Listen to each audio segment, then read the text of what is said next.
ముందుగా ఇక్కడికి విచ్చేసిన మీడియా మిత్రులందరికీ ధన్యవాదాలండి. అంటే సినిమా ఇండస్ట్రీ పరిస్థితి ఏం బాలేదు. ఇండస్ట్రీ బాలేదు అంటే ముందుగా ఇక్కడ ఎఫెక్ట్ అవుతుంది ఎవరు అంటే ఒక కార్మికుడు, ప్రధాన కార్మికుడు ఎవరంటే ఒక ప్రొడ్యూసరే ప్రధాన కార్మికుడు. కార్మికుల్లో కల్లా ముందు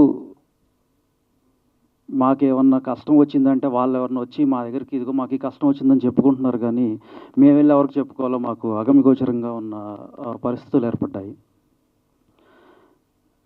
అంటే ఇప్పుడు చాలామంది ఇప్పుడు సినిమాలు చిన్న చిన్న సినిమాలు తీసి ఇట్లా ఈ సినిమా ఏం చేయాలి, మాకు ఏదైనా హెల్ప్ చేయండి, మాకు ఏదైనా రిలీజ్ చేయండి అని కూడా మా దగ్గర తీసుకొస్తూ ఉంటారు. అక్కడ ప్రాబ్లం ఏమవుతుందంటే సినిమా చాలా బాగుంటుంది, కానీ అక్కడ వాళ్ళు స్పెండ్ చేసిన అమౌంట్ ఏదైతే ఉంటుందో ఆ అమౌంట్కి మనకి మార్కెట్కి అసలు ఎక్కడ పొంతన ఉండట్లేదు. సో వాళ్ళు ఒక 3 కోట్లలో అవ్వాల్సిన సినిమాని 6 కోట్లు అయిందని తీసుకొచ్చి మా చేతుల్లో పెడితే డిస్ట్రిబ్యూషన్ సెగ్మెంట్ పరంగాను అది వర్కౌట్ అవ్వట్లేదు, థియేటర్స్లోనూ అది వర్కౌట్ అవ్వట్లేదు.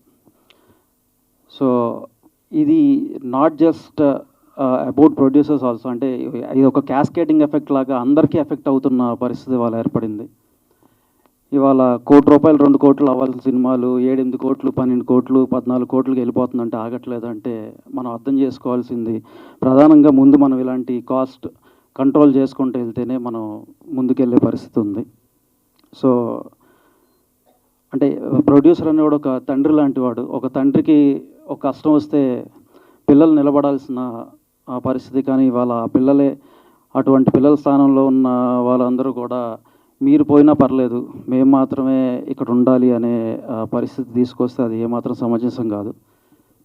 దీనికి మా సైడ్ నుంచి మేము ఏదైతే తెలియజేయాలనుకుంటున్నామో మేమందరం కూడా ఎంత ప్రయత్నం చేస్తున్నా, విశ్వ ప్రయత్నాలు చేస్తున్నా కూడా వారు అర్థం చేసుకునే పరిస్థితి లేదు. మా విన్నపం ఏంటంటే మా షూస్లోకి వచ్చి మా ప్లేస్లోకి వచ్చి ఒకసారి మమ్మల్ని అర్థం చేసుకుంటే నిజంగా మేము పడుతున్న కష్టాలు ఏంటనేది మీకు అర్థమవుతాయని మేము చెప్తున్నాం. థ్యాంక్ యూ అండి.